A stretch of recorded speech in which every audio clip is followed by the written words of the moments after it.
Coach Corny Jackson for this week's media availability. First, just an opening statement from Coach Jackson, and then we'll open up to questions. It's good. Good to be back home, obviously. UNCW is a really good atmosphere to play in. You know, I told our guys during one of our timeouts, this is why you come to Marshall to play in these type of games.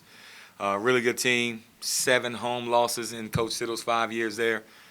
We had our opportunities, but you can't go on the road and miss 14 free throws and expect to come out victorious. So we another tough opponent coming up again. Wright State. They're a good team. They have the preseason player of the year on their team. Have really good guards around him. Smart. They can really pass the ball. So we have a big week ahead of us. You look at your team. You're getting a lot of good shots. The shot selection is great. How do you work on just trying to get to that point where they're consistent and it's just going in automatically? If I had that answer. No, we work on it. You know, these guys, they shoot every day. We actually have shooting groups. They shoot the ball well in our shooting groups. You know, now it's just a matter of carrying it over to games. You know, in games, there's a little bit more pressure than just coming out in the cam and shooting. Even though we do it all the time, we shoot a lot of free throws. We are not shooting free throws today after practice like we normally do. It's just to try to switch it up. But it's just it's a mental toughness thing, right? We have to be mentally tough, especially on the road when you're playing really good opponents, Purdue's, the Western Kentucky's, the UNCW's. When you're playing those really good teams on the road, you have to come with a different type of focus, and your mental toughness has to be strong. What have you been pleased with, and conversely, what have you been disappointed with in the early going so far? Well, I've been pretty pleased with our fight for the most part. You know, a few games we got down. Toledo game we got down, we fought back. This UNCW game we got down, we fought back. Western Kentucky. So, again, I'm pleased with our fight. We obviously doing some good things. We're playing hard. We're focused on the last few games, playing really hard without fouling. Pleased with that. But again, I wish we would shoot the ball better. I know I sound like a broken record, but you know, if you look at last game, we missed 14 free throws, and we're shooting 26 from 3 and 68 from the free throw line. So again, we have to just step up, show some mental toughness, and knock our shots down. Like Paul said, we're getting the right looks. I'm not disappointed with our looks. I'm not disappointed with our shot selection. You know, these guys all can shoot the basketball. They've proven that throughout practices, and when they're open, I want them to shoot it. You know, regardless of what the percentage said. When they're open, I want them to shoot the basketball. As head coach now, are you getting settled in? Are you still learning things like, like this? Yeah. This kind of thing? Well, you anything new, right? You learn every day. You learn your team. I was listening to I was watching Kentucky, and Mark Pope has been a head coach for 8 years, and he says I'm learning every day. And I thought that was interesting because, again, you know, I think when you stop learning, you might as well leave the business, right? So I'm learning every day, and I'm eager to learn. Learning our guys, learning how to coach them, learning what works together. So you learn every day, and you know, hopefully, you know, I'll be here 10 years from now, and you'll say, Coach, are you learning?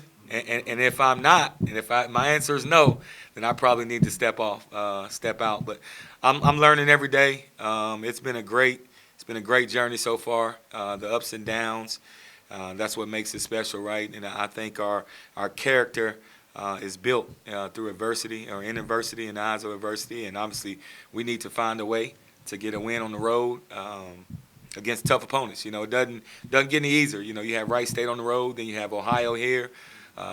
So it's a tough road ahead, but we're looking forward to the challenges. What's your early scout on Wright State? What do they look like? What are they going to try to do? You know what? Just got done studying those guys this morning and yesterday, but they're a good team. You know what makes them good?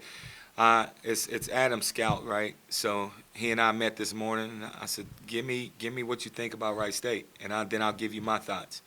So he gave me his thoughts, and I said, well, I think they're a really good passing team.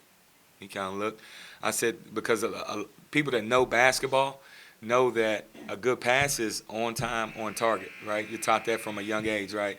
And me, obviously playing here, having Tamar, JR, Travis, Joda, all those guys to pass it to, that was important, right? And I was the assist guy. So when you're coming down and Paul, if you're open, I need to get the ball to you right when you're open. Don't take an extra dribble so the defense can recover. So that, to me, that's what makes them a really good passing team. When you bite on something, they make you pay. So they relocate well, they pass, and obviously when you have the preseason player of the year on your team, you're a pretty good ball club. They just beat Detroit. They beat Air Force at home at Wright State. They're a good team. They're a good team. They pass the ball well. They shoot the ball well. They move without the basketball pretty well. So, Coach, do you find good shooting is contagious, just kind of like bad shooting is on a team when maybe people are pressing, like we'll see one go through and everybody kind of breathes a sigh of relief? yeah, I think that's kind of normal, right? You see teams that are really good shooting teams. One or two guys get going, and then the rest of the guys feel like it's going. You're right. And same thing when you miss shots, right? You have a couple guys that miss shots, or a couple guys that usually make them. When you start missing them now you start praying them, trying to pray them in, right? And I trust me, I believe in prayer, but I don't know about praying in shots, right? So again, it's about just having a mental focus. Again, it's a fine line. You don't want to talk too much about it because that's the last thing we want is guys thinking about shots. We want guys playing, right? All of our guys have played at high levels in difficult environments. We have big-time experience. It's just about stepping up and knocking it down. If I had to answer, Paul, I would wave the magic wand today in practice, and it'll stay with us the rest of the season. But again, we want our guys to be confident. We want them to take the shots when they're open, as long as they're quality shots, and we are confident that we will start knocking some down. And along those lines, would that confidence help? Okay, maybe it's not going in at three. They know maybe I can go in and get the easy two. Or you're still looking just for the better shot. You feel maybe sometimes they're trying to force it a little bit from out there to catch up? Not really. Not really. I like our looks. Like I said, I like them. I like, we took a couple. I was watching film in the office yesterday afternoon, and I counted like 2 questionable shots. And when I say questionable, kind of contested at the 3. So no, not really. I mean, if you have an open shot, make it. That's why we recruit you here. We believe in you. We're not going to push you to the side because you miss a few shots, right? I'm a parent. My kids have done some things in their 23 years of living that disappointed me, and I'm not going to just throw them out to the wolves just because they can't make a shot. So we believe in these guys. We believe in them. We want them to be confident as long as we're getting good shots. We'll be good. We'll be able to knock them down. I'm confident in that. You as a player, did you have anything you did when you were in a shooting slump? Just stay in the gym. You should have to stay in the gym. It takes what it takes, right? Whenever you get in any kind of slump, right? Work harder. Work harder. So our guys, it was Sunday. I came and I saw Cade, the twins were here. Wyatt was here.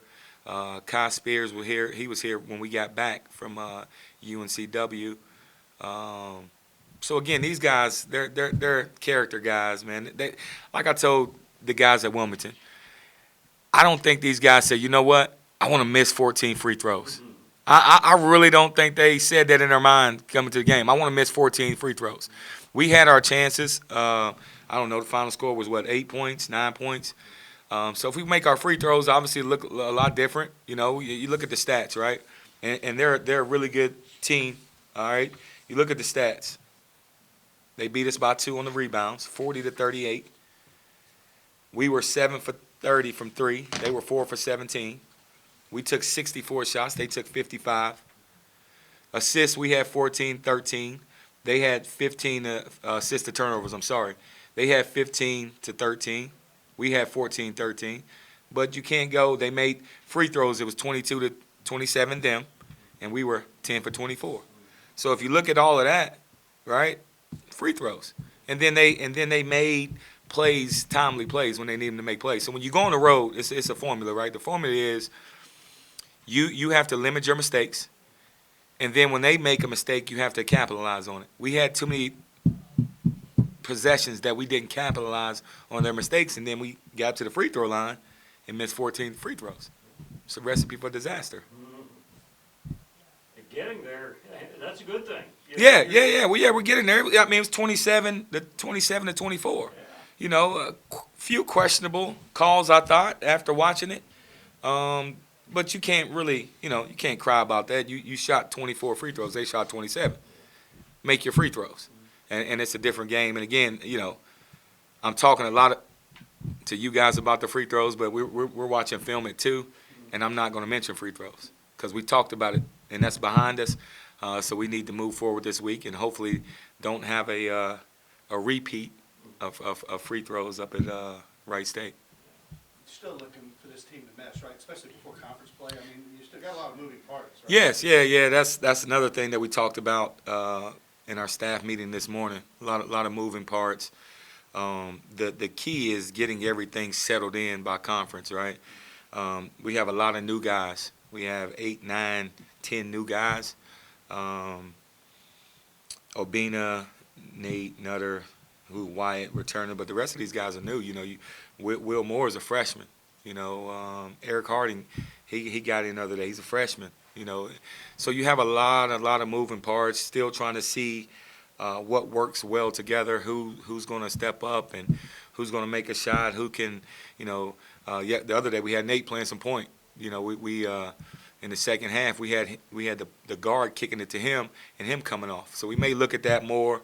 Just trying to figure out, a formula that's going to make us consistently successful, right? Because we'll show that we can be a good team offensively and defensively, but we also show some stretches where we need improvement. So again, we're trying to figure that all out. Again, these guys are character guys, workers. They're a joy to coach. We're coming in, I'm pushing pretty hard. My staff is working pretty hard. So we're working, but we understand it's a process, and we don't want to lose these guys before a conference trying to skip the process, if that makes sense. How about Obina getting the blocks record? You gotta be pretty pleased with that. You know what? I didn't know that till after the game, and I'll need to tell him congratulations today. I didn't text him. I wanted to do it in person. That's pretty impressive, right? I've been so fortunate. I've been so fortunate to be around special players, right? And when I played here, I played with 3 Hall of Famers, Tamar, JR, and Travis, 3 Hall of Famers. Since I've coached here, I coached Tavion, had the pleasure of coaching John Elmore, Jansen Williams, who had the block record, Ideen Penova. I mean, I can go on and on and on. Coach with Coach D'Antoni, another Marshall legend. So I've been fortunate, man. I tell people, I said I've been really blessed to be on this journey, to share these kind of moments, and that's huge for Obina. I've been knowing him a long time. Happy for him, and I'm going to be sad. I'm not going to lie when he leaves here from Marshall. All right, thank you, everyone. Thank you. Appreciate it.